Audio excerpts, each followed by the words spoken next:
All right, welcome everyone. Let's begin the show.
Hello, everyone, and welcome to the Coming of Shadows, Season 2 of the Babylon 5 Retrospective.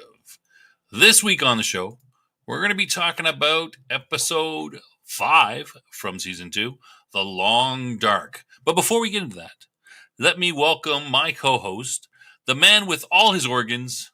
It's Cam. Say hello, Cam. Good evening, everybody. Good evening, everyone. Good evening. Let me just put everything up there. Oh, let's get things sorted out. All right. If things are a little bit confused, we did a big tech thing today. We changed a bunch of things the way things work from a tech perspective, especially with the sound. So if there's any problems with anything, especially sound, hey, let us know. If I'm too loud, too soft, we did a little bit of a test earlier and tried it out, and I think we got it working. But when Cam first came on, I was testing a little sound with him, and he told me I almost blew his eardrums out. So yeah. So hopefully everything's good to go. But yeah, let us know if okay, audio is great on my end. Yeah, all right, good, awesome. All right, let us know if there's any problems. We'll keep on fixing them. Okay, Cam, you got anything? I think that's all I got for everybody. Just the tech issue. I will just note that there are 606 subscribers according to the YouTubes here, so that's getting a We are little bit we more, are a little more creeping progress. up. We're creeping up slowly but surely. Yeah, yeah. Thanks everybody. Yeah, I mean everybody here helped out. We got another 2 subs since the last show. We're getting one every day and a half, 2 days, something like that. All right, let's get on to the show. Let's bring in Jason and Death Angel Shadow, gentlemen. Hey. Hello, Hello. welcome, welcome. Hi. Back at it as usual. Yeah. Thanks to Jeff for helping me out with the. We spent about 2.5 hours, maybe more, three I think hours, more. working on the audio Yeah. and trying to get it up there and stuff. It still So, needs some work, but Jeff, yeah, a little bit. Jeff, say something. You're a little quiet. I'm a That little could be quiet. me. I can get your. Can you hear me now? Can you hear me Oh, now? it's got on automatic. No, we can hear you. It's just you're a little quiet. That's all. Yeah. All right. Softly spoken. That's I'm softly spoken. Yeah. That's a little louder. All right. Is that better? I gotta Okay. turn the audio Yeah. down All on right. this Shall side. we get right into it? Yeah. Gentlemen, Sure. let's jump right in. Let's go to the answers for last week's trivia questions real quick. Yeah, we might as well. Let me put them on up here. Let's go. There we are. So last week, the Distant Star, episode 4. What are the nicknames for Sheridan and Maynard, Swamp Rat and Stinky? Yeah, Yes. that's That was really classy. actually in my thing. Yeah, very classy. How many pounds does Dr. Franklin say Sheridan has to lose? 10. Mm-hmm. What is the name of the guy Garibaldi hires to smuggle food? His name's Orwell. Yeah. I don't know if that's a reference to something Interesting. or whatever. Who rescues Keffer while stranded in hyperspace It is the Shadows, we think, Kind of, sort of, yeah. sort of. How does Dr. Franklin refer to the diets he puts the staff on? It's He not a calls them diet. not a It's a diet. It's a food food plan. plan. That's right. I do the same thing too whenever I'm on a diet. I It's know. a food plan. It's not a diet. Mm-hmm. Yep. All right. Okay, and back to the yeah. Shall we jump right into it, Cam? You want to give your episode summary, the short Sure. one? Yep. Okay. Episode 5 of season 2, episode 27 overall, The Long Dark, written by Scott Frost. Original air date November 30th, 1994, and production order 205. So again, right in line with the airing. A cryonic exploration vessel from 100 years ago approaches Babylon 5, bringing with it a deadly creature and a human from the past. Right on. Exciting. Okay, I'm going to jump right into the slightly more detailed. We'll go through this quick, and then we'll get right into discussion. So the show starts off. The Copernicus shows up. It's sending out some sort of distress call or a call. It's as Cam mentioned, a deep space explorer where the crew are put into cryogenic sleep. It's a ship they use before jump gates. At the same time, we have a character named Amos, which is played by Dwight Schultz. If you recognized him from Star Trek, Mad Dog. he is going a little crazy somewhere in the depths of Babylon 5, yelling about getting out of my head, etc. And that's sort of the cold open of the show. We come back after the credits, and we've got. Amos is going. He is in a public area of the station. He is standing on a Table or table, something? yelling and screaming. He goes up to Jakar and Londo separately. He is challenging them. Garibaldi grabs him and takes him in. And Amos is a lurker. Meanwhile, the ship has been pulled into Babylon 5. We've got Ivanova investigating it. They find a person in there. Well, one live person and one dead person. A girl Desiccated. who we find her name is Maria. Mariah? Mariah. Yeah. Mariah Carey. I keep thinking about that. And a dead body. They Will. take them That in. would be Will. They're able don't know to revive the girl. Dr. Franklin can treat her, and he keeps her alive. We find out that the dead person has probably been murdered. He weighs about half of what he should. He's 90 pounds and he should be about 180, and he has no organs. This is what we find out after the doctor has done his little autopsy on him. Meanwhile, Amos is acting a little bit weird. Speaking about things that would sort of make you think he's crazy. And he also is going up to the Copernicus in that area and yelling at the ship, "Come and get me! What do you want?" That kind of thing. And he's chased off by security, that sort of stuff. So we also have Amos going through. So you see, I should have said this earlier. We kind of have two parts to one sort of storyline we're going through here. Yeah. These storylines are kind of merging together. Amos is going through. He says there's a soldier of darkness on the ship.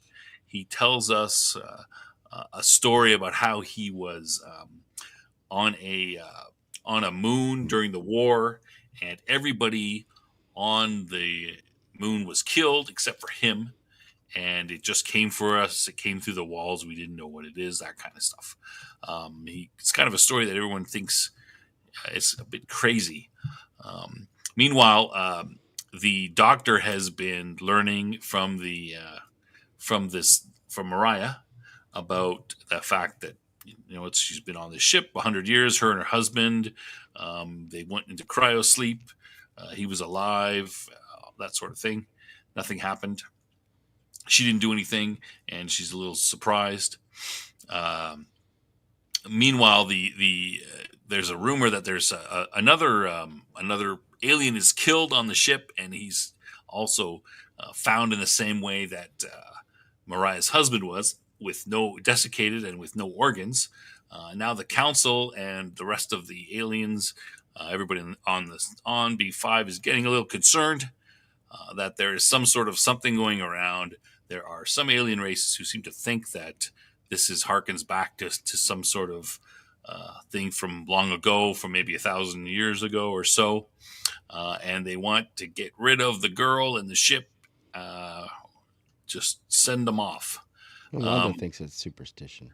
Yeah, Jakar kind of is concerned about it and wants to hear more from other people. Lando thinks it's just ghost stories. Yep. We find out that there is a creature, and that this creature, Mariah's has some nightmares, and between her and Amos, we kind of figure out that there's some creature, and it is sort of using people to stay alive, and it slowly killed her husband, eating him slowly over some amount of time. They're able to Amos disappears, sort of looking for the creature, trying to find it. He's a little bit crazy because he thinks it's been following him and bothering him, and he runs off. So Garibaldi takes the initiative. He decides he's going to use Mariah to help find this creature. Off he goes. Dr. Franklin comes along. They encounter the creature. There's a call up to the CNC, and Ivanova and Sheridan deploy with lots of guns. There is a big shootout. Amos goes to sacrifice himself to lure the creature out, and the creature is fired upon and disappears, or is killed, or I'm not sure. I assume it's killed. It was kind of weird. You did see its outline, though. Yeah. And then we find out, that's pretty much the end of the show. We find out that I didn't mention this earlier, but Dr. Franklin, we can talk about this. Dr. Franklin seems a little sweet on Mariah. It's a little bit creepy. He asks her if she wants to stay. She decides not to, and decides she needs to go to Earth and bury her husband. And the show ends off with Jakar looking at an ancient text, and there's a picture in it, and it kind of looks somewhat like the creature that we saw during the episode. And that's pretty much a summary. I don't think I missed anything that important. All right, Cam, how many do you agree? We have one real storyline, and where do we want to start? Yeah, I think it's the A storyline is the ship and the creature, along with the lady, I forget her name already.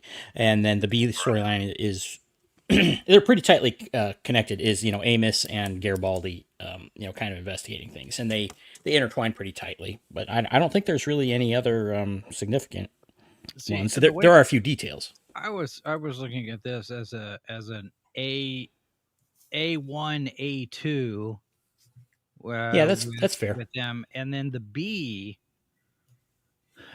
plot to me is the romance, because it's not front and center. It's there. It's incidental to everything else that's going on, because your main plot is the monster.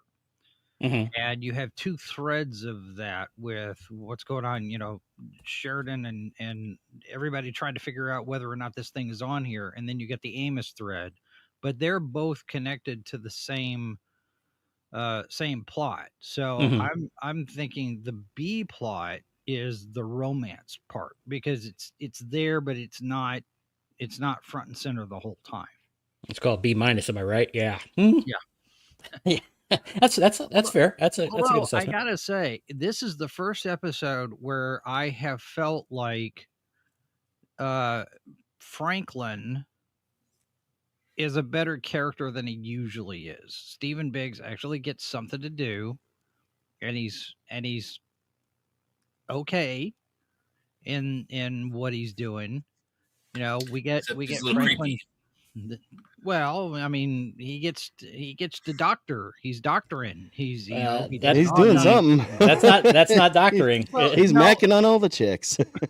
Well, but I mean, that's the thing. Not only does he get to do what he normally does as a doctor, but he also gets to play the romantic lead. Oh, And okay. Yeah. up until this point, Franklin hasn't had a whole lot to do, and I haven't really been impressed with him yet. Well, this is very similar to the one where they had the alien healing machine. Uh-huh. In terms of Frank, Macking in on the term, daughter. well, yeah, yeah. He's trying to get some, poor In, guy. in terms of Franklin's use, though, and Jason, you are right that he's usually very much a background character, and he does have a higher position in this episode. Yeah.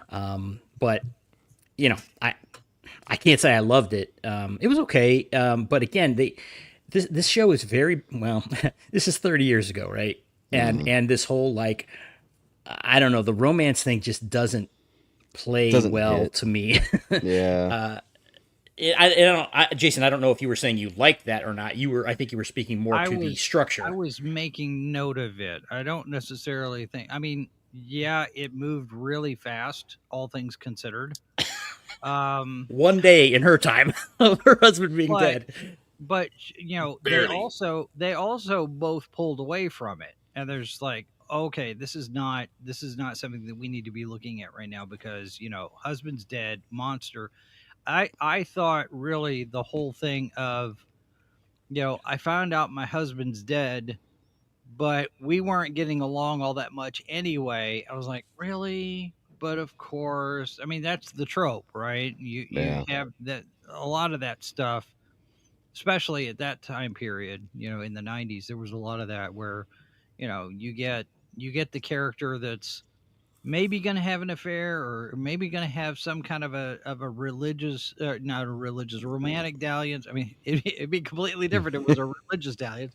If it was a romantic thing, my husband really, we haven't really been getting along, and we were going to get a divorce anyway, and now he's dead. Then And we went on this mission, and now he's dead. well, you And bring I won.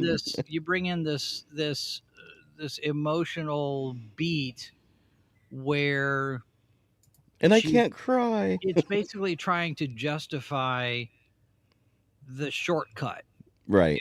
by putting in this thing that well, retroactively we weren't gonna make it anyway, and so now he's dead, and I wasn't emotionally invested in my marriage, so it's this kind of thing. Yet That you makes went her on a more susceptible. spacecraft in stasis for how many years you didn't know, Yeah. right? Until it found intelligent life, basically.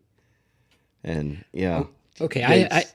I have a larger question, and that is why does this show continually try to insert these lame romantic storylines?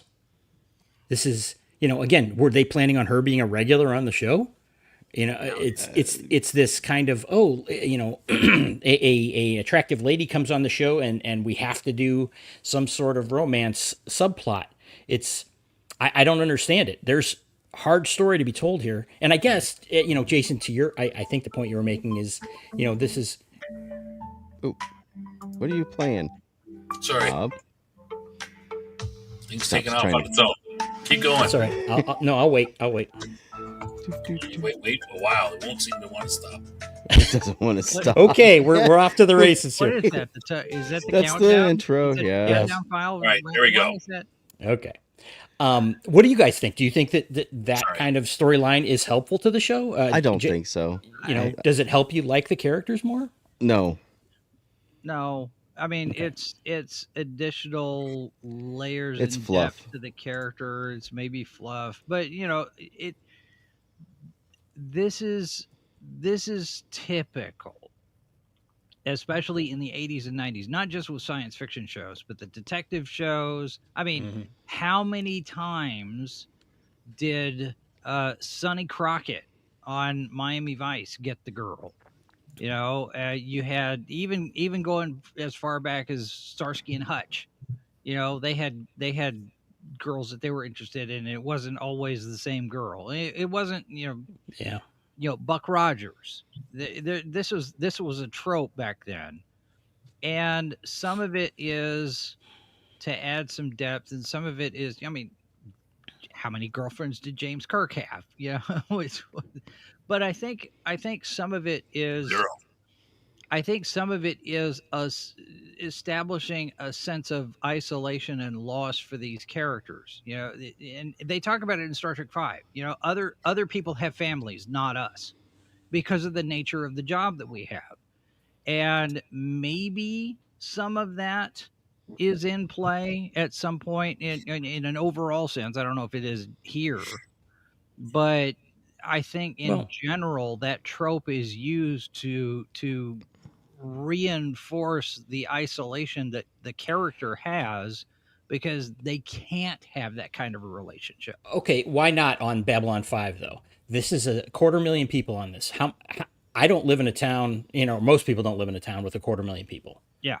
Well, I mean, and he even says, we could set you up here, you could live here, we could figure that out, and all of that, and take the time to get you reacclimate on. But she's sitting there saying, I have to go back to Earth because I've missed 100 years. mhm. It's like the end. At the end of Star Trek 4, when Jillian comes up to him, he's like, "Wait a minute, I don't even have your phone number." How? She's like, "I'm going on a science festival. I got 400 years of catch up to do." Yeah. They leave because they know that they're missing something and they're not going to find it where they're at. Yeah, I just think that it's strange that they seem to have to jump to this. Again, she's his patient, where I could, the whole patient Oh doctor yeah, thing, That's an ethics is issue. Yes. it's an ethics issue, but it's also something that is real. That tends to occur, which is why there's ethics about it, right? Right. But it's like she's not going to be on the show again. This is just padding time, in my opinion. It's not going anywhere. They had the same thing with the daughter on the other episode where Yeah. I don't remember if she stayed on the station or not. I don't think she did. But No, if they I don't wanted think to so. develop something like that with him, they could do that. They could say, "Oh yeah, that lady, she's around. She's on the station." Like Sinclair, they had his girlfriend Catherine. She did come back at least once. But she kind of comes and goes. Right, or but that was her came setup back. from the beginning. Is Yeah. she has her job, and Same and with they Cassidy Yates on DS9. right, and they. But the point is, they could do that kind of storyline with a relationship, as opposed to trying to shove it in repeatedly where they have no plan to follow through on it. It's just you're wasting my time as a viewer, is the way I feel about it. If I'm being harsh, about it. Well, so in the original Star Trek, there's an episode called "For the World Is Hollow and I Have Touched the Sky." It's the one where they find Yonada. It's that civilization that's inside this asteroid. And the asteroid is on a collision course with the planet, and they have to figure out how to move it or reactivate whatever protection thing is going on. And the B plot is Dr. McCoy falling in love with the Natira, the leader of the people. Mm-hmm. And it's not really necessary, but it's there, and it adds another depth of layer. It adds another piece of it adds more stakes to the whole thing, and it doesn't. You don't get additional stakes here Yeah. with regard to that, except for the question of whether or not she was involved in her husband's murder. And Franklin pretty much nips that in the bud at the very beginning. Right. Well, But it gives him that, hey, no, she didn't have anything to do with it, and he gets a little protective of his patient, and maybe that mold morphs into something a little bit more, I, intense. well, I, let, I think it's much more of a valid romance would be between people that are either on the station or are regular visitors to the station. Like, Oh, sure. you know what I mean? Somebody that works that's a route that they go back and forth, and they're not always there, but those kind of work. But these one off, it's like, oh well, we're almost gonna have a romance, but we're not. let me ask you this: if she didn't even exist in this episode, if that character didn't exist, there were two dead bodies on the thing. Would it have changed anything? No. A little bit, You because think so? because you have the question of whether or not She's more sane. than no, than because at one Amos? point she's a suspect, and Right. and to that end, when Sinclair says, "I want a guard on her," and Franklin turns around and says, "Well, she hadn't done anything. She's my patient." And he says, "I'm going to do anything that I need to do, anything that I find necessary for the safety of the station."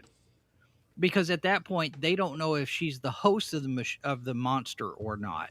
She might be So if she's possessed or already whatever. dead, then you take that question away. What kind of a thing are we dealing with? Is it inside her? Is she the host of this thing? Is there some connection to her? Well, Well, but like you said, There's that those was already questions dispelled, you though. don't- Franklin already dispelled that. He dispelled that she was responsible for her husband's death. Because she There was in was still stasis. the question of whether or not she had some sort of a connection to the monster, whether she was the host of the monster or she was the monster, or whatever. Well, And ultimately, so we learned she does yeah, but have a if you take connection. well, yeah, it's the same kind of Both thing her as and Amos Amos. has.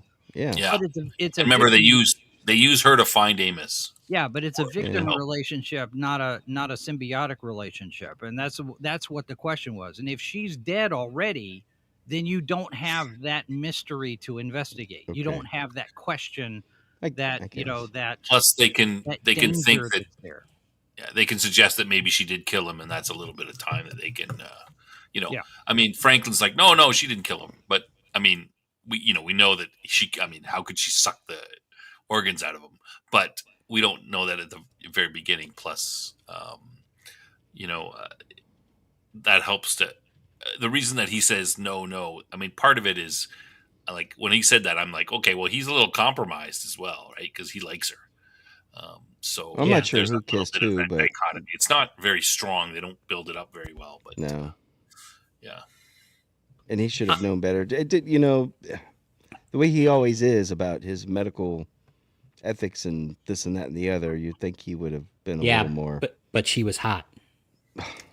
Okay. Ooh. Okay. Well, you know what? I guess that's the big tiebreaker there. Oh, So, should I or should I not? Franklin fans, I think Outpost Nerd likes Franklin a lot. So we're talking a ton about Franklin in this episode review so far. So I guess that's a good thing. But what about well, there's a detail point you guys just brought up about the organs and stuff, and that is, he was down on weight partially because he was missing his organs, right?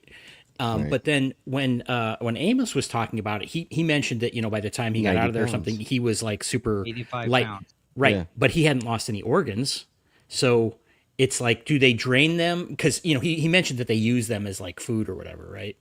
Yeah, it's Yeah. kind of like And- the movie Life Force. And I was gonna say, to me, it's kind of like the vampires from the Stargate Atlantis universe. yeah, well, yeah, but I Oh, I the guess I'm raid? just wondering, Sure.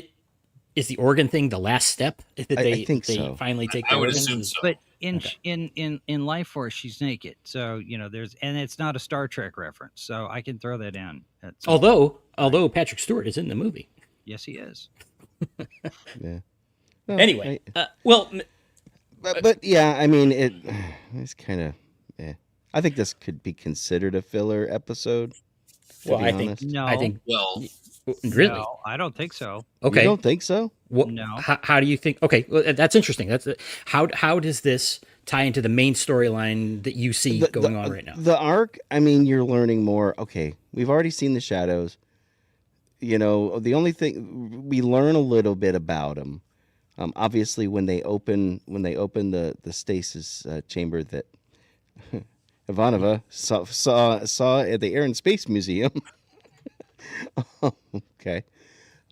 You do see now. I don't know if they saw it or if it was just for the audience to see, but you see that little swish of something escaping. Well, That's a Ivanova- little more than air. Ivanova turned to look, so they Yeah. saw something. Something caught their eye, out of the corner of their eye, maybe. Yeah, She's But she's in the ship by herself too, and she gets this creeped out feeling, right? yeah, She's looking- and this is not one of the shadows. This is the army of darkness. So this is a different creature. But they're tied to They're it. related. Yeah. Yeah, It's a soldier they're of connected. darkness. It's a But soldier of what darkness. Yeah. what we get is an advancement in the story that we got with Jakar being gone, and the Zahathum, Zahadum. Zahadum, whatever.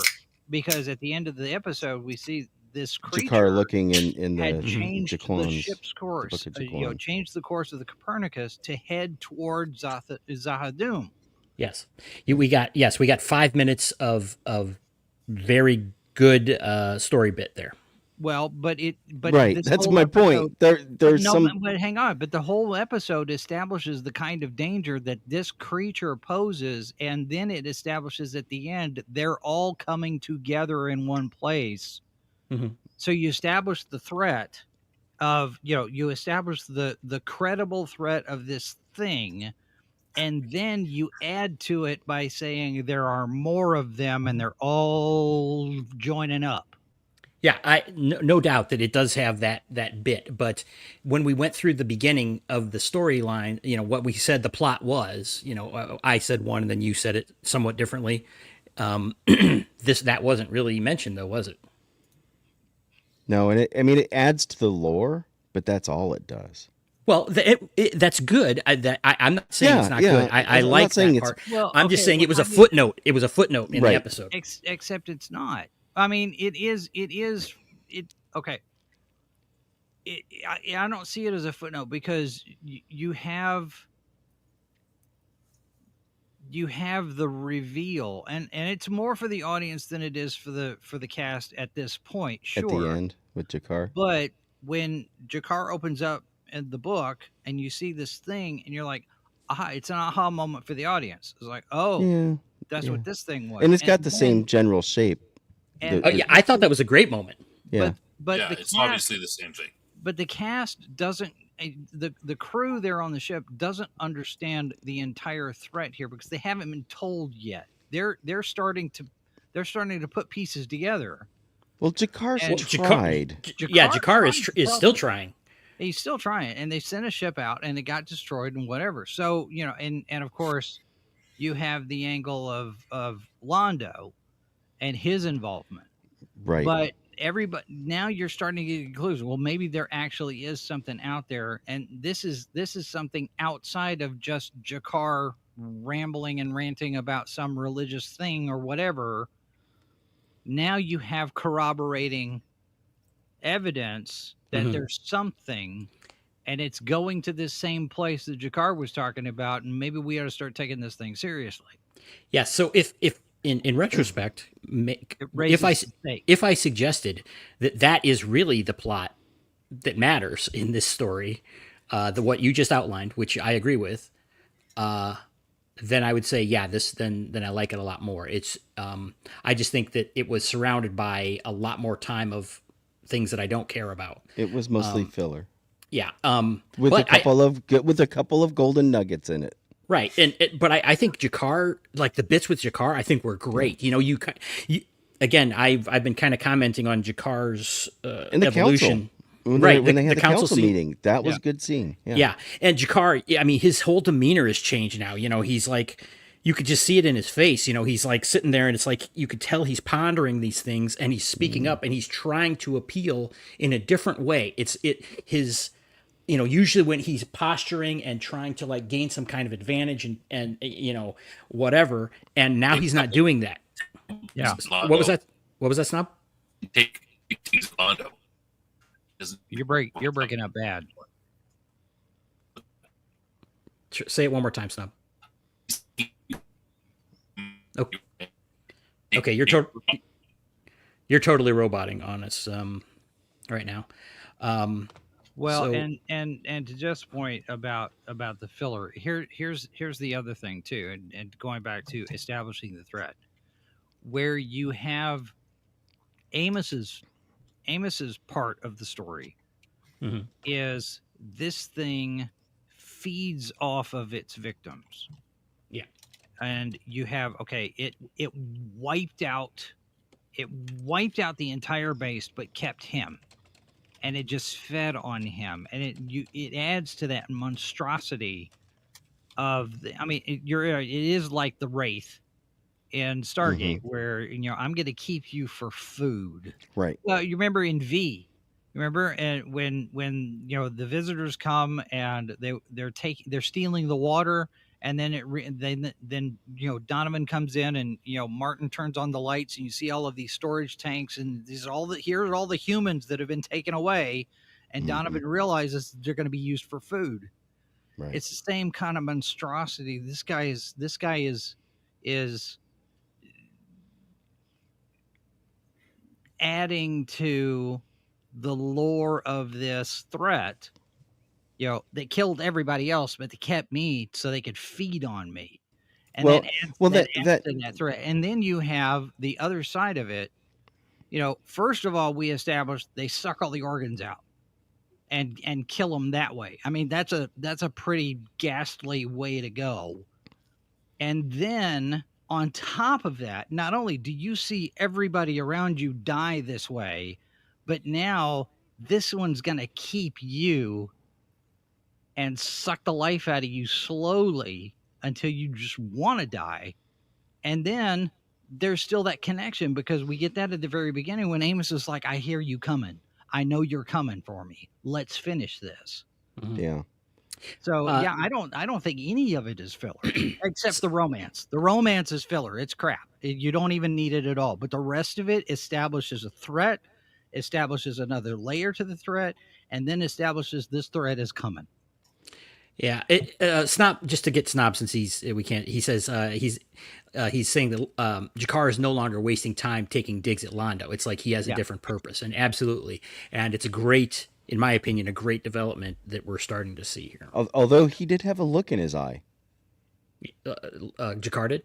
Yeah, after, at the end of that scene in the meeting, he kind of had this look where you could see he's. You think he suspects Londo, like, from the last thing? I think he's starting to. Yeah, well, I think that's what they're alluding to. Well, what do you guys think about that? Londo, was kind of pish-posh, dismissing it all. Well, do you think that he was dismissing it probably because out of a sense of guilt, I think, or more than anything else.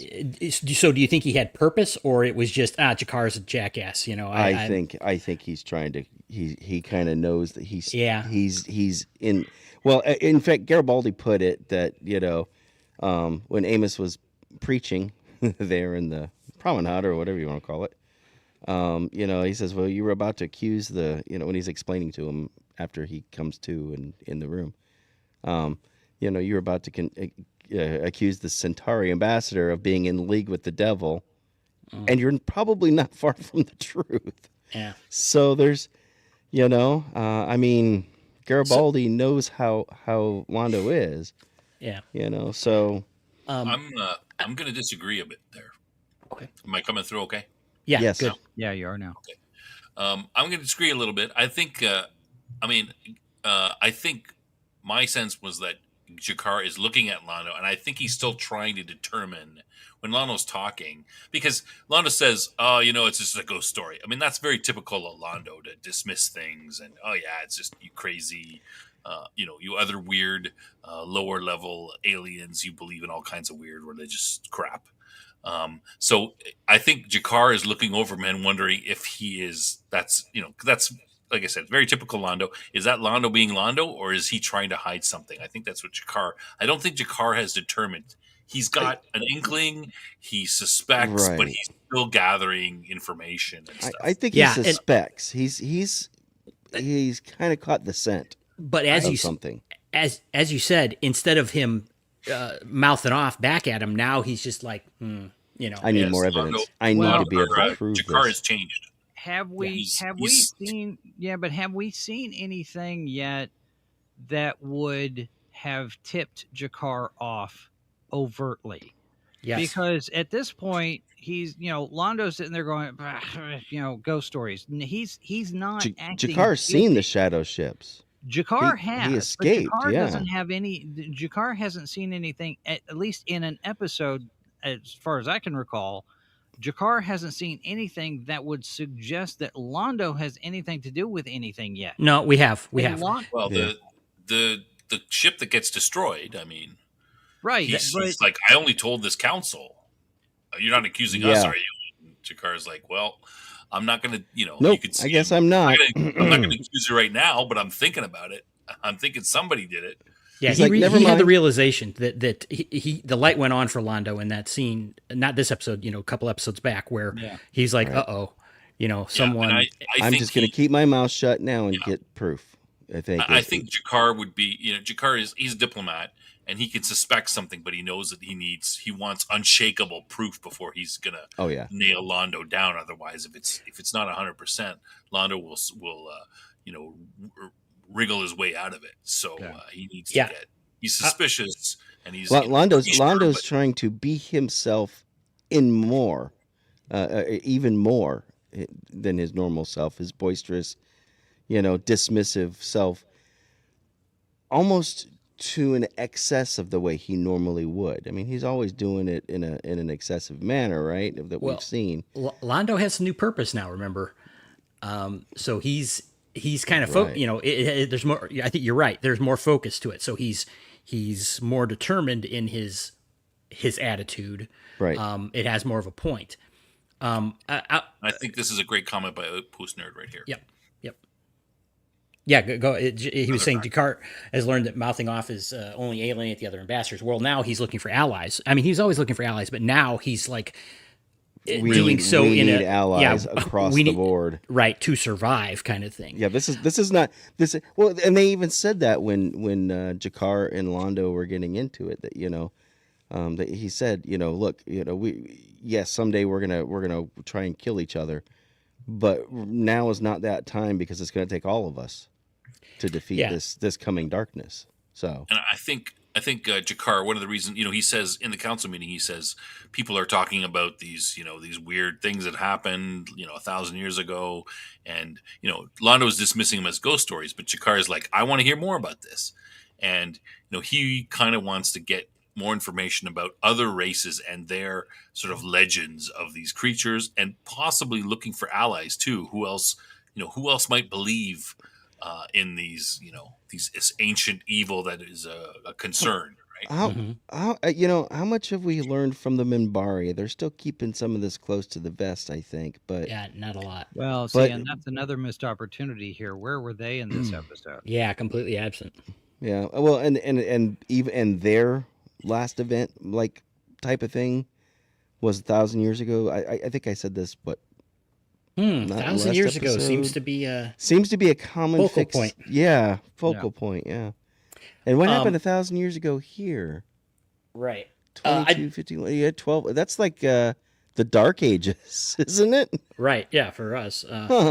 Just real quick before we lose it, Outpost Nerd mentioned about, he said the romance as a roadblock in the story, it has a purpose. So just, other viewers do see that romance as valuable. I didn't enjoy it myself, but Yeah. I saw it kind of pointless. I'm like, oh, the Doctor's at it again. And I think it's becoming a trope with him. This is the second or third time.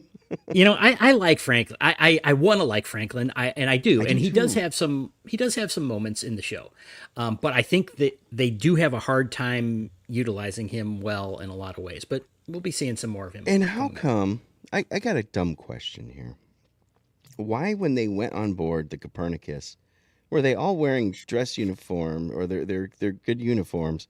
Why weren't they in hazmat suits and stuff like that again? That's what I was wondering. Yeah. Did they not scan the atmosphere ahead of time? Did they not do any kind of preliminary? Yeah, and I'm like, they just went right in. They brought it into the. It was a little Star Trekky, old school Star Trekky there, I think. Yeah. Taking a risk. Well, I mean, they did beam into the Botany Bay without doing anything, without checking anything. So Right. Well, one other thing that also reminded me of that was the scene at the end where they let's see what I write down was the shoot a lot, win. The bee sting argument. Yeah. One bee sting won't kill you, but 1,000 or 100 might.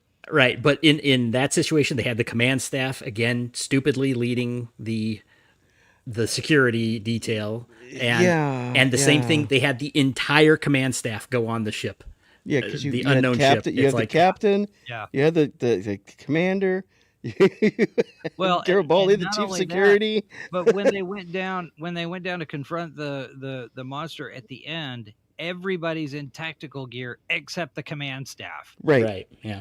Like, hang on. It was falling back to that pattern I criticized a lot in the first Yeah. season. Yeah. Just little weird nuances like that that I think probably Now, I would the if I'd seen them in tactical gear, maybe in blue tactical gear as opposed to black. It would have been. I could get that, you know. the one thing that I kind of forgave it that bit is because Garibaldi was already engaged down there. Yeah. So, they were kind of coming in to support him at that Yeah, point. rush job. Yeah, yeah, You don't have time to change. Let's just grab the gun and go. Yeah. yeah. Yeah. Oh, one other thing. Outpost Nerd just said something about dollars. Is I think they did have a new set for the ship for the Copernicus. Yeah. I think part of it was CGI though. Really? Yeah. Yeah. If you look at the when it's in the bay, if you look at the part where Well, the it's the exterior, copper yeah. color, The I think it exterior, but the command center where they found where they're opening the door, the cryotank, door is real. all of that is a new set. Yeah, yeah. Mm. But where they're opening the actual door and have the little steps that go up in Yeah. that part of it, You, yeah. you think But I that? think the rest of it was just CGI overlaid. My, So I mean, my impression of Babylon 5, it's heavy on CGI, but it's usually like an entire scene. They don't do that Game of Thrones sort of half CGI, half real stuff. Well, that technology didn't exist back then. I mean, Yeah. you're going from models and opticals, matte paintings, to computer generated pieces that you can add to the set, you can layer into the set like a matte painting. So it's kind of this in between space before you get to the stuff like Game of Thrones or The Expanse or wherever, where you have fully integrated computer generated effects inside the scene interacting with everybody else. Now it's still it's a static it's the it's a matte static painting, but image. it's a computer generated matte painting, not something Right. that somebody took a brush and actually Right. created the physical piece. So there's a physical thing that they could open the door on and possibly even walk up into a landing, but Yeah. that was probably the only part of that part of the set, the focal part of the Yeah. Copernicus that was real. I think the rest of it was probably just green screen. Yep. Or blue screen, whatever. Which I mean, it didn't look bad. But the reason why I think the main part of the ship was definitely CGI is because of the very angular way that it looked. The round parts kind of had that little sharp corners, I guess, for a circle. Fractal Yeah, artifacts. yeah. So, which is, you know, of the lower cost animation at the time, that would make sense. Yeah. I think DS9 probably had a bigger budget.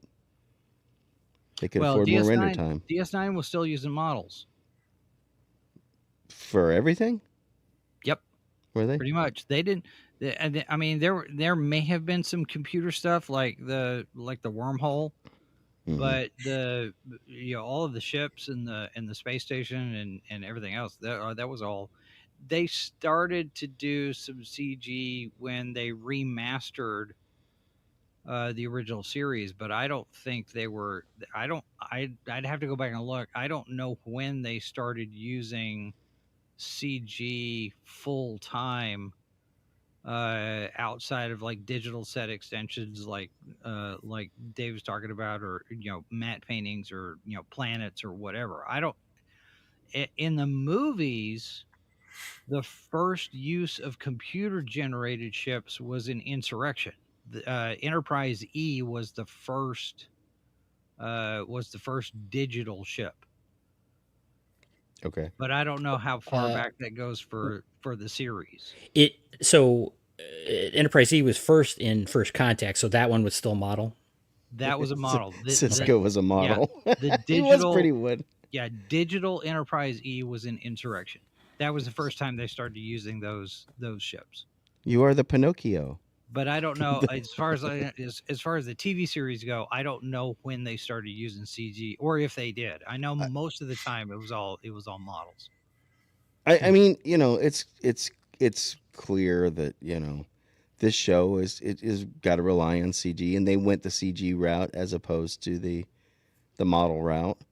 My Well, preference is models. I want physical I want physical things, not CGA. CGA is great for touching up, but it's hard to beat a physical model. point is, I was happy to see a new set. And this But one's like, oh, yeah, look at that. no, I know, and there was a physical piece to that set too. So I mean, because obviously that's a huge bay, and have we really seen anything that huge yet, where you could park a ship in? I don't know. I mean, we've seen somebody coming from it. Yeah, but- they've been walking down, and you see a little person walking through. Yeah, but I don't think we've actually seen, a ship parked there with a gantry, to walk up. So. Well, maybe the budget came through. Yeah. Right. Oh. We got 19, 20 people watching. All Hey. right. Hey. Welcome, everybody. Yeah, what else, Nick Cam? What do you want? I was going to ask about if we wanted to talk a little bit more about Amos and his kind of subplot, or part of the main plot, I guess. If Jason's, you mean Mad Dog? yeah, well, Howling Mad Murdoch, Howling Mad Dog. What's it? Reginald Broccoli. Amos. Yeah. Well, okay. Here, let me start. I think Dwight Schultz is actually a good actor, and we don't necessarily see it when he's doing the over the top stuff. I think we did see a good contrast because again, his over the top is kind of always the same over the top. Howling Mad Murdoch, right? This raving lunatic kind of thing. Yeah. But then it's like when he calmed down, it's like then he was in a different mode. He was kind of more serious, and I thought it showed his acting chops better. Yeah. What do you guys think about his whole storyline or him? It'd be nice to see him again. I don't know if we will, but I enjoyed. I got a kick out of seeing him. And the funny thing is on the DVD, he's not the focal point of any of the. How you can jump to a particular scene. Mm-hmm. He's not in any of those particular scenes that you jump to. Incidentally, my DVDs did come in. Not impressed, to be honest with you. The big the $2. Blu-ray. You get the Blu-rays. Yeah. Okay. But but I did like his performance. I've seen people do stuff like what he was doing there in the promenade area. Kind of just talking random thoughts to screaming at other people. I've seen people like that, particularly when we went to DC. Well, there was some lady doing that. A couple of people doing that. Sure.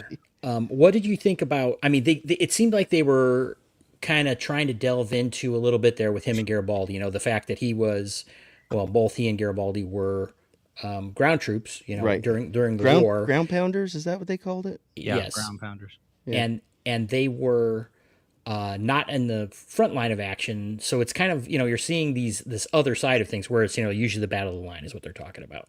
Right. But these guys were, had a different role. But as we're seeing there, the they forgotten had this, heroes. right. And this kind of PTSD thing, which Garibaldi was, basically said, he's got the same kind of experience. And I think we'll maybe see a little more of that. But I think so too. What did you guys think of that? There's an episode called GoPros coming up. Yep. There's a what? An episode called GoPro. That's the title of it. Episode 9, I think. 8, 9, 10. Yes, Ground and pounders, I get it is involving Dr. Franklin again. Episode 10. Oh God. Okay. I don't think I've gotten that far ahead yet. All right. Yeah, But, we're on 5 and it's 10. So yeah, I haven't seen it either. It didn't go anywhere in this episode, really. I mean, it had a little bit, and obviously it did tie into the main plot with the monster and everything. But Well, you did. I mean, you did see Garibaldi, my God, they like to show off that man's cherry chest all the time. I don't know what the hell, why. Are they trying to get the ladies Ladies like it. involved or what? I don't know. He's a manly man. Well, Yeah. and I He's a think Wookiee, Like Sean Connery. I walking think carpet. I think the other part, with Dwight Schultz there, a couple of aspects of that. One, this is during a time period where the science fiction actors were on all the science fiction shows. Oh yeah, So, Yeah. Marina Sirtis would show up on Stargate. Now you get Dwight Schultz and Walter Koenig on Babylon 5, and, all this. Because back then, working on a science fiction show was not Well, if really. you get It's like, well, I if mean, you get to do something else, it helps. I think it helps with your yeah, typecast too, but to or be perception of it. associated with one of those shows, it wasn't really all that great. And so you had this. I mean, now it's not a big deal as long as the show is written well and it's an opportunity to do something fun and different and whatnot. But back then, it didn't have the same reputation. It's like D&D. It's like comic books. We all spent those moments where we were sitting at the other table in the cafeteria, right? Because nobody wanted Mhm. anything to do with us. We The weren't same with the kind cool of thing, kids. the actors who were doing science fiction it was a club. Yeah. And to see Dwight Schultz show up, Well, he's kind. but Well, I mean, I wonder if that had anything to do with the captain getting some of these other because Boxleitner? yeah, because he was on what CBS or whatever, Scarecrow and Mrs. King, and he was pretty popular. My Yeah, mom watched that but show. A-Team was on NBC. Yeah, and Right, Schultz was on but I'm 18. but still there that's the A Team and Scarecrow and Mrs. King are like not sci-fi shows. They're True. normie shows for the most Oh, part. you think the fact that Boxleitner was doing it meant that other people would be more It open opened the to door show? maybe a little bit to What some other. had he done any Next Generation at this point? That's what I was thinking just he getting ready had. to ask. Had he done Barkley yet? I think he had Yes. already played Yeah. Barkley. Oh yeah, Definitely. Yeah. Yeah. So okay, so you have that, and this gives him a chance to play something completely different in space. But it also brings in a little bit of Hal and Mad Murdoch, Yeah, it does. Definitely. which really in the A-Team you can see right off the bat that the whole thing with Murdoch is an act. Yeah. Mhm. This time it's not. He actually gets to really dig into some trauma with this character, and I think he does some pretty good scene chewing. And Yeah. the manic stuff is a real good counterpoint to the quiet, because the more manic he is, the more effective the quiet parts are. Yes, He's it's crazy, contrast. crazy. It Let me tell you gives you what's that really going on. bipolar, literal, but you see bipolar Yeah. because you're seeing way out there extreme, and then you're like, Well, he's got God, some what did I great. do now? That He's type got of thing. he has some lines that are pretty impactful too. Like at one point he says something like, "Yeah, it's a lot easier if I don't remember Yeah. these things." It's like, man, what is this guy going through? In mid '90s, Well, we were just starting to recognize the trauma that Vietnam vets had suffered. yeah. And starting to recognize actually they did go through a lot of crap, and And this is they got 20. treated Yeah, like crap when they came home. So we're talking 20 years after Vietnam ended yeah. is when this show was airing. So, these soldiers Well, come home. So yeah, they're in their 40s. So they're PTSD Well, wasn't a and commonly used term then. that's true. It's Yeah. now Yeah. it is, but now everybody has PTSD. yeah, because and what I tripped on over my shoelace. what year did this episode air? 94. Okay, so we had already had one war in Iraq at this point by then. Mhm. when did the because Gulf we War had kick been- off? 90? the Gulf War was 91. Was it 91? Yeah, well, yeah, 'Cause I it well, was it was on the wheel, so. I predicted the start of it and missed it by 12 hours. well, I missed I it had because I AM and ran to PM. Taco Bell to get some burritos. Came Yeah. back and I'm like, damn it, I missed the start of the No, we war. were running we had a running poll at the college radio station where I was working at the time, and we were all Shell making shock. our predictions, and I said, okay, it's this date at this time, and I just they did it, they went at PM instead of AM, or AM instead of PM. Is the only thing I got wrong. Yeah, So I had a buddy who was part of the crew that went in So first. So So he in Next Generation he's Barkley 5 episodes in 90 to 94. yeah. And then of course Babylon 5 in 94. And then he's on his IMDb, his next list is 96 for Star Trek First Contact. His next Yep. Star Trek oh, he was in the movie. Yeah. Yeah. Yeah. He He was told one of the guys on Earth. Yeah, he interacted with Zephyr Cochrane. You know, Mhm. the whole hero worship of Yeah. Cochrane that made him run Well, away. Reg was an engineer, right? He was in engineering, so Yeah. yeah. And he was- And they- Reg had different problems. He was more. I don't think the term. I don't think autism was really, what yeah. people called it back then, or spectrum. But I think that's what they were trying to portray. Reginald Barkley was I, a little on He the was also autistic side. socially awkward and all that. Yeah. Well, I mean, people with autism tend to have Sure, that, sure, you know, sure. depending on what level they are on the spectrum, you know. sorry, it was Outpost Nerd. It was Next Gen had its final season during season 2 or season 1, I'm not sure. It was 94, I think. Yeah. 87 to 94. yeah, it would have been 94 would have been the last So- year for Next Gen. So There may Babylon 5 have is been kinda some 90 Because they overlap. started in 87. Yeah, 93 is the first, the pilot. Right. But it's a year later it starts the season, so 94. So I would think it would kind of be 94, but there's some overlap, right? Like the first season goes for Babylon 5 goes from February or January 94 until, mid like August or September. Well, that would have and then been it starts right away almost.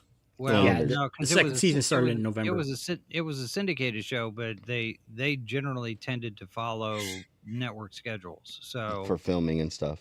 yeah. But it they were didn't- they were but very close. Babylon though. 5 did for first season, right? First season is in 94, and then the second season starts near the end of 94. Which would make right. sense. Yeah. Okay. So it's right here. The episode 21 was in August, and then they delayed the finale until October, and then season 2 started at the beginning of November '94. So it's immediately right after. So we're Yeah, pretty probably so we're basically going into December? Yeah, At it's this this point? this episode was November 30th, '94. Okay, so right end of November, last day. So Yeah. I guess Outpost Nerd is correct, technically. So It was- technically at that point the last episode of Star Trek Next Gen had already aired, right? I guess in May, right? May of 94. Probably. Yeah, Snugs brings up a good point. Will Wheaton never polluted Babylon 5. Yes, we're blessed. Thank with that. God. Too Thank bad. God. Oh. Okay, so what else do we got for main story points here? I mean, we Let's talked about see. the monster getting taken down. We talked about Amos and Franklin's exploration of medical ethics. Londo's And we talked about Garibaldi's Shakar and all that stuff, right? PTSD. So I Yeah. think they are. Again, not a totally pointless episode. No, it was there was storyline stuff wrapped Yeah. up in a It just I don't think I think you could take this episode out and not miss anything for the season. If that's what I don't agree. I don't agree either. I agree. Okay. I'm not saying it's a great episode, but there's Shut up, some. Wesley. We're learning Shut a up, little Beth. bit about. Go ahead, We're say learning it, a K. little bit Robert. about the soldiers of darkness. A little bit more about the big coming war. Something about it. I mean, I think Okay. so. I think we're getting hints of a threat, and it's starting to build. We're starting to it's just build more to breadcrumbs. Yeah. Yeah, look, K. Robert said the same thing as while I was saying it. Yeah, I mean, I do agree. It's kind of breadcrumby. Yeah, yeah. It's not a big. Yeah. As I said, it adds to the lore, but it's not essential. That's my opinion. I'm sticking to it. Wait till you All hear right. my rating. Is there anything else, Cam? Do we want to discuss before we sum up? I think I had. That was about all I had. Yeah, I mean, same I, here. Other than It was kind of a straightforward episode, I really. Very, didn't even finish the page. Less Yeah. than a page of notes. Yep. yeah, and actually, all the things I thought interesting, you know, we pretty much talked about, like, Garibaldi saying that the Centauri are in league, like Londo's in league with the devil, Right. And that's kind of hinting that, mhm, yeah, he is. I mean, he is in league. He doesn't know that. reinforcing that. Yeah, he doesn't know how right he is in that statement, I guess, at the time. Yeah, No. But and for that matter, that Amos is kind of right too. Probably because Amos senses it. Maybe you Well, know. and they Well, established that in the episode. He's got that connection. He Well, says he's got the connection to the darkness that he can feels it pulling him, or hunting him. But I think he can also kind of pick up on people that are touched by the darkness. Because didn't somebody wasn't there a previous episode where yeah, with the space wizards. the techno mages. The ones that don't have laser swords but can make Well, excellent. I don't know that Amos could sense anybody who's touched by it, and I don't Well, know the techno wizard's good, the techno wizards could, but and he's not a he's techno not a mage. techno wizard, no, but he's But been touched by one of these things. So but he I don't know that, did he interact with Mariah at all until the end? Because no, he at didn't. that point no, we know they both Mm, encountered this thing. no, So because we they don't have went to her. anything. They went to Mariah to see.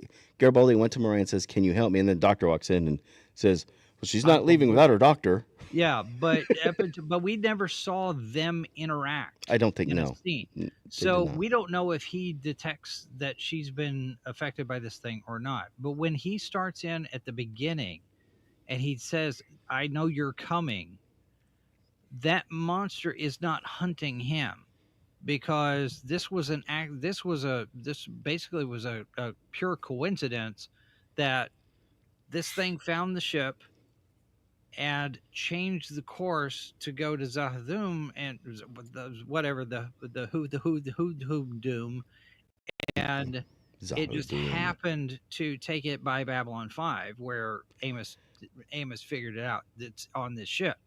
Yeah. So it's hand of the Well, writer, but the interesting thing is I don't. Is this the same creature that yeah, attacked? yeah. How? Yes. Okay. Because they say they establish it at the end of the scene. They go back and they backtrace the course of Right, Copernicus. and they said it passed the moon. It passed the moon where that outpost is. So this thing, But how many years ago did it do that? well, 10 years ago. the thing picks it up. You know, 11. this thing attacks the moon, then gets on Copernicus because it's coming and it's a ship and I can travel. And But now they're all being called back. but wasn't So that I jumped the Io? ship and I changed the course of the ship. What was the planet that or the moon that they were on?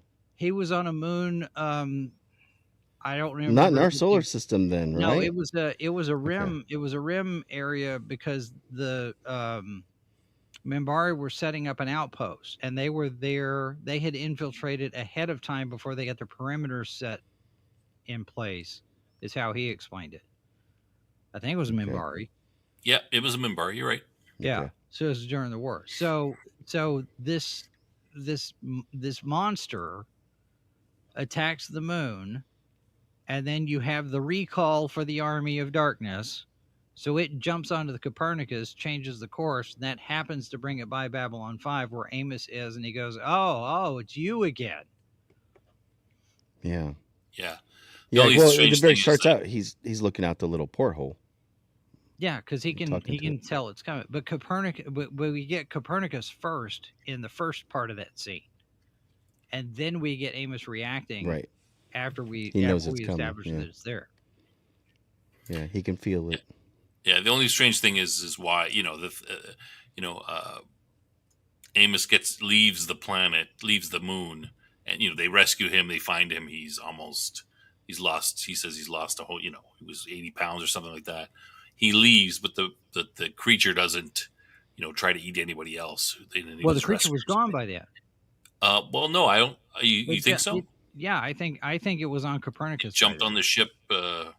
because it got The ship went by because there's been the calls. Oh, okay, it's time to go back. So I'm leaving this food. 10 years ago. I'm The going to call jump was. on. Yeah, maybe. Could be. I assume that Amos left the moon, and then the ship came by afterwards. The Copernicus went by afterwards, but I don't know. I think he would have been dead if eventually, though, right? I mean, it only has so much he can feed off of him. Well, Yeah. and yeah, and it was basically saving her to maintain itself. Yeah. So you wonder. That's the way I understood it. Is this creature actually needs living beings to feed on? How long was it on that moon? How did it get to that moon? you know, did it? You know what I mean? Because I assume it left the moon 10 years ago because, obviously didn't finish off eating, or it hid or something, when Amos was being picked up. But that doesn't really make sense. So Jason's probably, you've got Amos hiding in the thing there, all worried. He hasn't been picked up yet.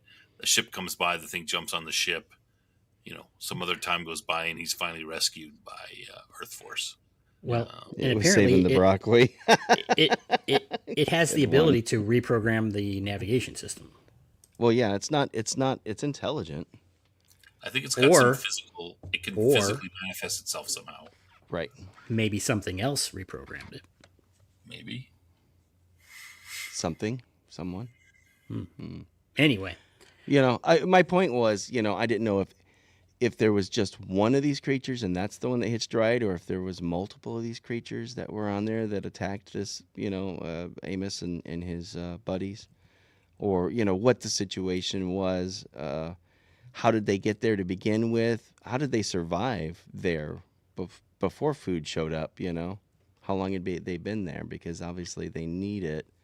Maybe they are like the Wraith. They can go into some sort of stasis or something like that for long durations. They of lay time. dormant. Yeah.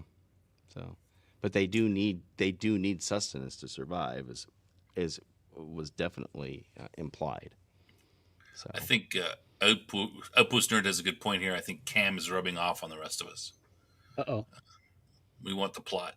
Move it on. Move along. What's happening? Let's get to the good stuff. we want the plot. Well, you got a right? taste of it now, right? You got. Yeah, I guess. It was Well, a dead world, according to Amos. Yeah, that's a good point. Maybe. It was a dead world. Yeah. It was a dead moon, or there was an ancient. Like I thought, like he said, I don't know what this has to. Maybe the last point here. He said that they set up in an ancient ruins. I kind of assumed that the monster was there. When I'm first watching the episode, the thing was there, and it was uncovered. It was hiding there. It was an ancient evil or something. I didn't know that it was. I mean, and it could have been, right? I guess it could have been. Well, at it these could ancient have been. ruins. It could have been 890 years old, or, And then or it was 990 years awakened old. by them, by the food arriving.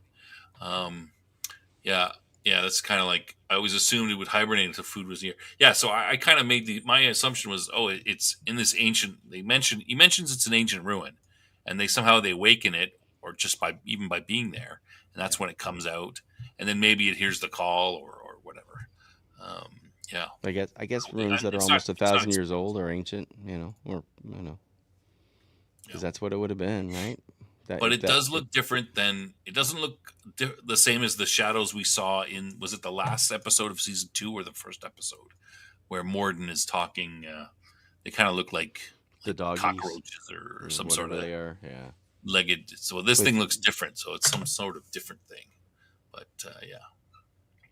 So they're All right. different. Yeah, they're obviously different, but related. Yeah. Okay, we want to go to final thoughts Sure. on the episode. Jason, do you want to go first this time? Final Sure. thoughts on the episode, ratings, etc. I'd say 7.5 out of 10, maybe. The romance I have a quibble about, although it was typical of the time period for those kind of shows. Um, I still think Franklin is the weakest character in the cast, but he acquitted himself pretty well this time out. I think we've got some hints, some portents, as it were, some foreshadowing of things to come with this one. So it starts laying the groundwork, and this is typical. This is one of those things where people are not used to um, serialized format, and I think we're going to start seeing. At a guess, I think we're going to start seeing much more of that coming through season 2 as this builds up into the Shadow War. But overall, All right. it's a good episode, and Previously on it's Babylon always 5. fun. It's always fun to see Dwight Schultz, Oh yeah, yeah. I like him. who's I mean, a Murdoch was conservative, one of by my the favorite way. characters. You know? Jeff. Yeah. I mean, like I said, there's some golden nuggets in this episode, but it was kind of take it or leave it. I don't think we learned anything that was essential to the overall arc. I think it did add some lore, so that's a positive for it. But I mean, I'm gonna give it a 6 out of 10. Maybe 6.5 because I like Dwight Schultz. I think he's cool. He was the best part of the whole show, and he wasn't even featured in the DVD. That was like, really. But yeah, it it was an okay episode. But I don't think it. I wouldn't if I would have missed this episode and caught the next one. I wouldn't be at any loss. I think for the season. That's my opinion. Cam. I very much parallel DS on this. If the nuggets that are in here are gold, but they are overwhelmed by other things that aren't, and is unnecessary. And again, I'm speaking from the perspective of seeing the whole thing. And if you literally, I could take 5 minutes of this episode and discard the rest of it, and have the same experience in terms of the overall storyline. That's not to say that any side story is bad. There could be very good side stories. I don't think this is a good side story. So I didn't like it. So I'm going to go with the 6 as well. Yeah, I was kind of agree with you guys. It was a little ho hum for me. Kind of a monster of the week. The saving grace is the monster does have some impact, and it is involved in the overall storyline. Which other than that it kind of it didn't hit. It's kind of fairly linear. Not many in the way of twists and turns. It kind of just goes straight on rails. There's some good. I think Jakar gets a little bit of, a little touch of him there. So I appreciate that, and I agree. Schultz did a good job. I, he's a little bit when he's doing crazy, he's a little too crazy, but his serious stuff is better. But yeah, I would put this, not very high at all. I gave last week's episode not too great I didn't say it was that great. I'm not sure Rating. if I don't know how this one fits with that one. Like I said, that one was the weakest one so Did you far. disappear on us? So what was that? Sorry, did I miss that? I No, can we hear heard you. you. I can hear you. No, I thought someone said something. Yeah, I mean, this seems on par with last week's episode. That same level of, low level. They're lowest, at the bottom so far of this season. So, maybe I'll change my mind when I find out more of the storyline and what's going on. But yeah, so far I'd be like, 50-50. Yeah. All right. Trivia. Anything else? That's it. All right. I think we. This may be. Yeah. Oh, one of our shortest. Yeah, I'm sorry. I will say one more thing. This felt more like a season 1 episode to me in a lot of It ways. did. It did very much so. Well, Yeah, and JMS did not write it, right? So Right. Did that he may not have write something to do with it. He did not write it. All right. Let's look at the trivia for next week. The questions.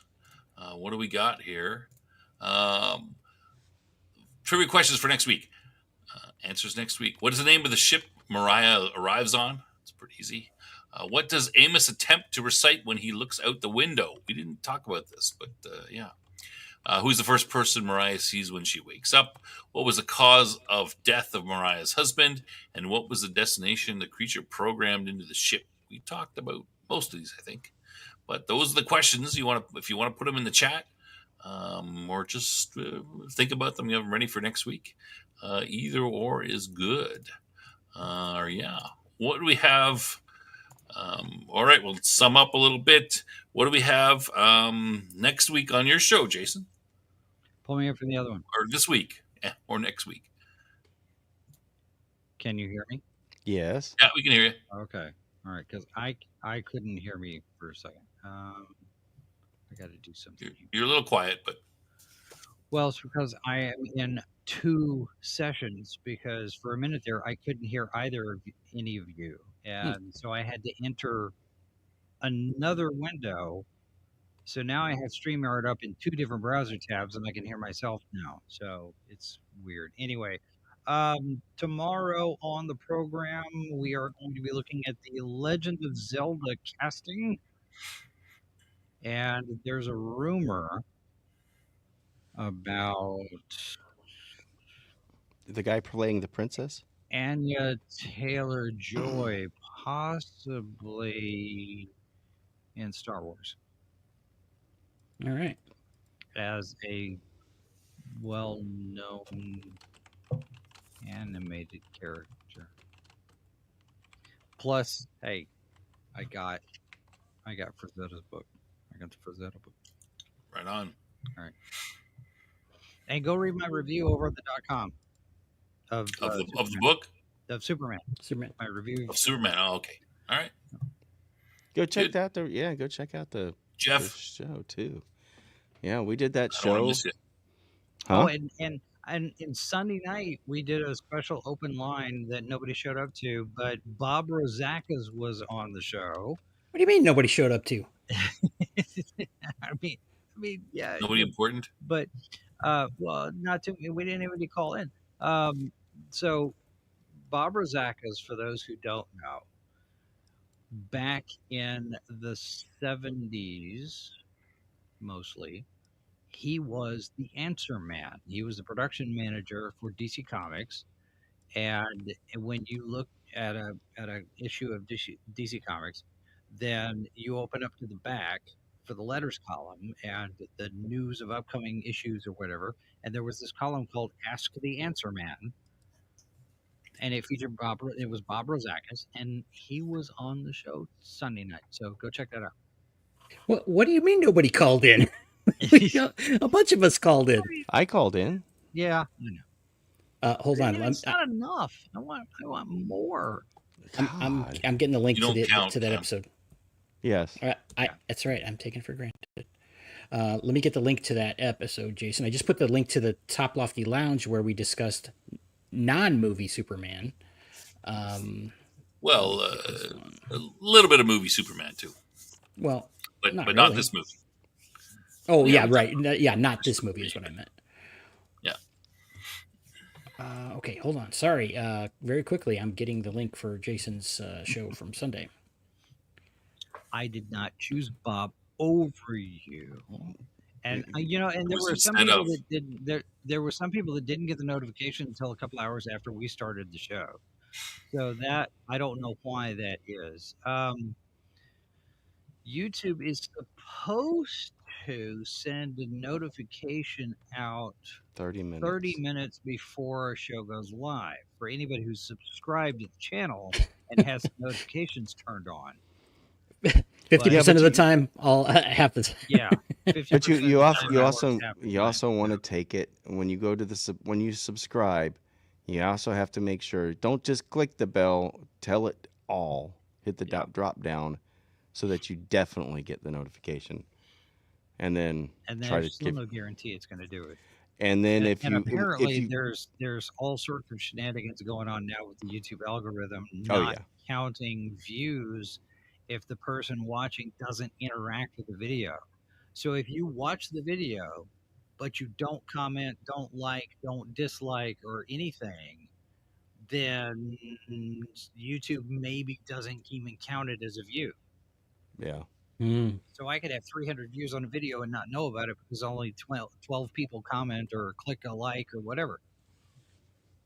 that's I that's hate kind YouTube. of I absolutely hate YouTube. Oh, All right. breaking news. what 607 subscribers.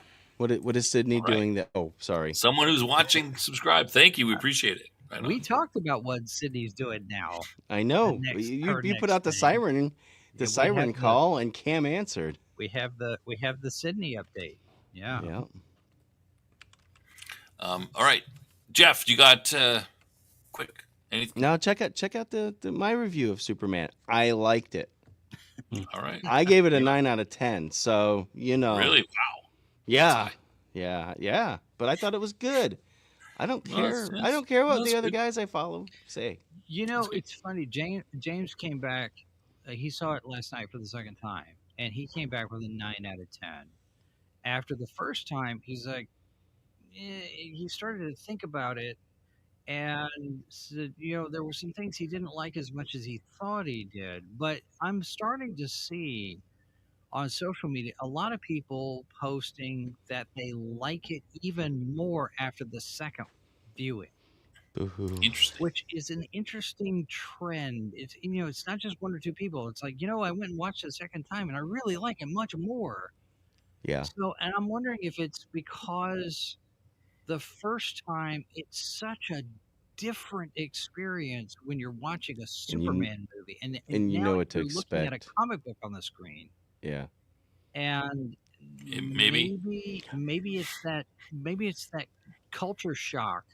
We've thrown you into the pool and it's full of ice, and now you got to get used to it, and then you go back and you're like, oh, okay, now I know what to expect. Yeah. I'm going to be a little This bit is just you know, I'm taking a dip in the pool. Yeah. Okay. yeah, it's not as much of a shock the second So time. so maybe that first 15 20 minutes that you were kind of that I don't know. I heard other people say similar things about you were kind of like I don't know if I'm going to like this yet or not. Yeah, people had to watch for like, oh, okay, here comes the other shoe to drop, Yeah. and they don't have to, that they've seen Yeah. it once. Yeah. Yeah. So, I'll post no begging for no spoilers. Okay, we will not have spoilers. we're here. not get we're not We're no not- yeah, no we're not we're not doing going to no don't but don't Yeah, we're don't not watch doing it. Don't spoilers. watch the Sunday review. Trying though. to we're trying to If you sum don't up like this show. We're not spoilers. talking about Yeah. Okay, so I'll go next then. Okay, so what's coming up is next week we have episode Spider in the Web at this time and channel. And then Sunday on Top Lofty Lounge at 11 p.m. Eastern, we will be talking about Superman 2025 with spoilers and we believe a guest. Do I get to count? Yes. RTBS will be back. Our resident Superman expert. He'll be there. Oh. He'll be talking Cam's is that Cam's twin? Identical twin? That's the That's the the rumor theory, going prevailing around. But, theory. yeah. It's not true He- though. Dude, he laughs like you. He sounds like you. It's funny. Weird, isn't it? It's very weird. Well, Inquiring minds want to know. stop by. You can question They it. fight like twins. So Do they really? maybe it is. Wouldn't this be? This is getting some exciting potential lore, isn't it? Yeah. Well, Yeah, if you Cam- give a crap about me, I mean, not many people You're do. gonna be the most popular unknown person there is. That's right. In the lore. That's All what right. you're aiming for. Yeah, I think that's Snob, what do you got coming up? Yeah. nothing. You said everything. Sunday? We're still working on. I'm working in the background trying to improve the production values here a little bit. That's what Been he's on working some on. stuff, and Cam and I are working on something too, which we should talk about, Cam, because we should be ready to implement it, but we haven't set it up. But yeah, I'm keeping that under the hat until we're ready, because we don't know if it's going to work out or not. Yeah, and other than that, yeah, Cam did everything. Like, subscribe. We appreciate all that. We're slowly creeping up. We are trying to, reach our 4,000 new by goal of 1,000 subs. That's our new goal. Yeah, and yeah, we're hoping to get to 1,000. That's our next goal. Yeah, and if we don't get to 1,000, then when we will declare whatever goal we met as our goal, and yeah, we'll carry on from there. So yeah, that's about it. Sunday, usual time. Cool. I'm All gonna right, go did I see miss anything? Superman again this weekend. If you You gonna haven't see it seen again? it, See it twice? yeah, I'm Yeah. gonna. Well, I didn't take Jeanette with me. I went and saw it because I wanted to be able to, to jump in on the show on Sunday. So I made sure that I could go see it. But she had to work that night, so she was sleeping when I went. She's off Saturday, so now I owe her a movie. So we'll go see it. Maybe the matinee, maybe who knows? Right on. I'm probably not gonna buy another popcorn bucket though. But I love my popcorn bucket. It's a Most nice popcorn bucket. expensive piece of tin I've ever bought. Yeah. It's $30. Yeah, James. Yeah, sorry, I haven't pushed any further either because I've been busy trying to get this stuff sorted out. But yes, we will at some We've not point. forgotten. We haven't forgotten. We will. We will talk to you. Yeah, for sure. All right. Thanks, everybody. That's it for the show. Hopefully, this works out when I go at the end. If we don't get, I apologize in advance if we We're don't get sorry. any audio for Music. the Yeah. outro. It's been giving us problems, but thanks anyway, and we'll see you next week, hopefully. All right. Thanks, Good night, everybody. Good night. Look, Stomp has himself highlighted. Is it playing? No. I don't think there's any audio. I hear it trying. It's trying. Very trying. Do do do do do. Oh well. We'll work on it. Yeah. Work in progress. Fade out.